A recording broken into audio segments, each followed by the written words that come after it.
Bom dia, boa tarde, boa noite a todos. Canal Luz no Fim do Túnel. Aqui Hélder de Araújo. Lançar alguma luz no túnel do tempo. Olha só, eu vou falar sobre Essequibo, na Venezuela. Se você fizer uma pesquisa, você vai verificar que tem pelo menos umas 9 empresas que exploram o petróleo em Essequibo. Foram descobertos grandes campos de petróleo em Essequibo. Um dos campos mais conhecidos é o Stabroek. E dessas 9 empresas, a mais importante é a ExxonMobil. A ExxonMobil é uma gigante petrolífera com sede no Texas. Portanto, é uma empresa que tem maioria de acionistas nos Estados Unidos. Mas, na verdade, os acionistas dessas empresas pela ordem o Vanguard, o BlackRock e o State Street, e mais 6 outros grupos de investimento. A ExxonMobil, por exemplo, para citar a mais importante, ela tem 40% de participação no bloco Stabroek, né, que são 18 campos de petróleo, com potencial de 11,5 bilhões de barris. Né? A ExxonMobil, ela faz tudo, desde a exploração ao refino e depois a distribuição dos, dos derivados do petróleo, né? Todos os derivados, né? A gasolina, o diesel, o óleo, o querosene e também o asfalto, tudo aquilo que deriva do petróleo, né? Ela tem 75 mil funcionários em 50 países. A empresa é avaliada em 350 bilhões de dólares. Para se ter uma ideia, o Vanguard ele detém 8% dos ativos das ações dessa empresa. O BlackRock tem 7%, State Street tem 5% e mais 6 outros grupos que têm participações menores, né? Então você veja aí que Essequibo já está totalmente dominada pelas grandes empresas petrolíferas, né, do mundo. Para citar uma outra grande empresa que também está em Essequibo, bom, também tem várias, tem a Hess Corporation e tem várias outras, mas por exemplo o QNOC, que é a empresa estatal chinesa com sede em Beijing, na China, ela tem 25% aí de participação no mesmo bloco, né? Veja só, quando você verifica a diferença entre a empresa chinesa e as outras empresas, você verifica que a chinesa existe uma participação muito grande do governo da China nessa empresa. Então, por exemplo, o governo da China ele detém aí 26% do capital da empresa, né? Então, a participação direta de um estado, de um governo de um país, numa gigante petrolífera e que criou um segmento específico para explorar o petróleo na Guiana. E como eu disse para vocês, existem pelo menos umas 9 petrolíferas ali explorando aquele petróleo. Infelizmente, a Petrobras, que eu saiba, não tem participação, assim como também a empresa petrolífera da Venezuela. Então, isso aí é uma coisa assim, para você ver o grau de autonomia que inexiste, tanto da parte do Brasil como da parte da Venezuela, já que aquela região, ela originalmente pertencia à Venezuela. Então, na verdade, o que o Maduro faz é um jogo de cena, né? Ele faz um jogo de cena, porque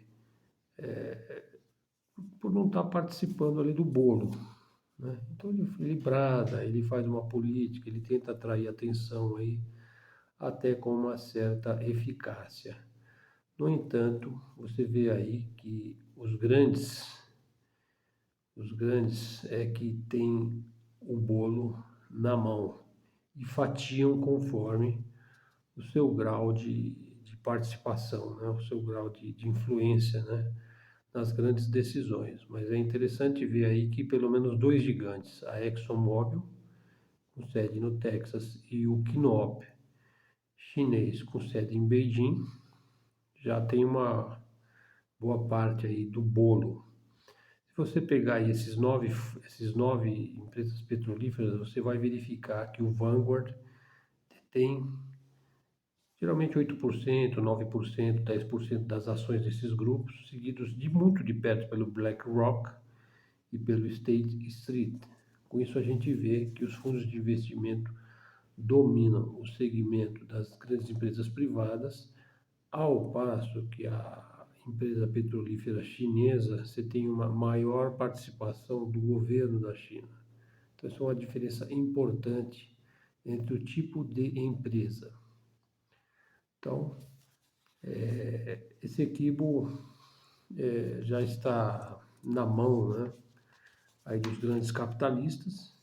Tudo que o Maduro pode fazer é fazer um jogo de cena, né? Não acredito que vá à guerra, porque você pega uma empresa dessa como a ExxonMobil, que está em 50 países, né?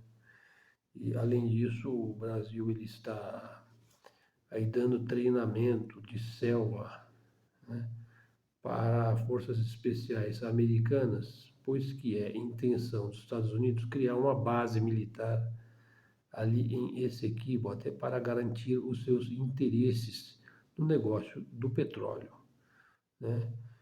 E o Brasil, como um detentor aí de uma grande capacidade de exploração de selva, né, que é uma das especialidades aí das nossas forças armadas, no seu segmento amazônico, né, de forças de elite acostumadas ao trabalho de selva, né, ao trabalho aí tático, né, operacional e técnico, né, dada a experiência que o Brasil adquiriu nesta área. Portanto, é um know-how brasileiro, mas que serve aos interesses aí dos globalistas, né, dos imperialistas, sendo que seria desejável que o Brasil também adquirisse soberania e capacidade de atuar também com as suas empresas na participação desse bolo, né?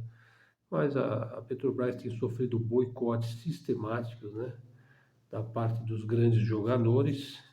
Então, nós precisamos de jogadores capazes de inserir o Brasil nesse segmento, de forma que a gente tenha não só a capacidade de transferir conhecimento tático-militar de selva para elites norte-americanas, como a gente também possa ter as nossas empresas, né? Já que o governo brasileiro ainda detém participação na Petrobras da ordem aí de, até onde eu sei, 51% das ações da Petrobras pertencem ao governo do Brasil, enquanto 49% estão nas mãos aí do Vanguard, do BlackRock, do State Street e de investidores privados, né?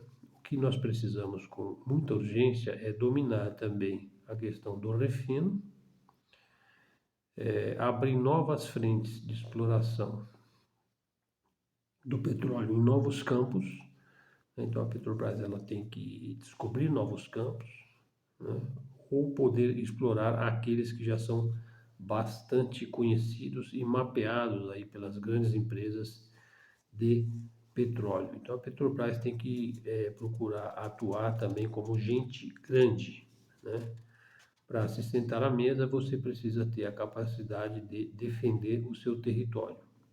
O Brasil ainda não faz parte desse segmento, pois ainda não domina a energia nuclear, né? Nós não temos aí a persuasão nuclear, portanto nós somos ainda, como se diz nas brincadeiras infantis, nós somos café com leite, né? Ainda não nos demos conta da grandeza dessa empresa, né? E ainda vivemos aí de de slogans do passado, né? Como, por exemplo, o petróleo é nosso, né? Então, pessoal, é isso daí. Então, achei importante mencionar e lançar uma luz sobre essa questão. Uma outra questão que quero comentar é os Estados Unidos é o país mais poderoso do mundo, né? Ainda é, né? E vem seguido de perto aí pela Rússia, pela China, principalmente pela China, né? E aí ele insiste que a Coreia do Norte é paranoica e não tem com o que se preocupar. Eu acho que ela tem com o que se preocupar e que ela não é paranoica, né? Por quê? Porque os Estados Unidos, enfim, vou deixar essa notícia aí das relações dos Estados Unidos e a Coreia do Norte para um próximo vídeo. Neste vídeo de hoje eu abordei a questão de Essequibo e a maneira ali como o petróleo da região já está todo mapeado e sendo explorado pelas grandes empresas do setor.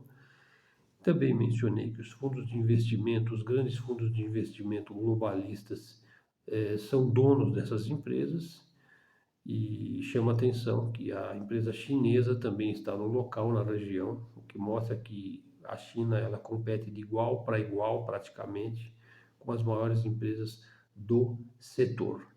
É isso daí, pessoal. Aqui o canal Luz no Fim do Túnel. Vamos em frente. Então, até a próxima e fiquem com Deus.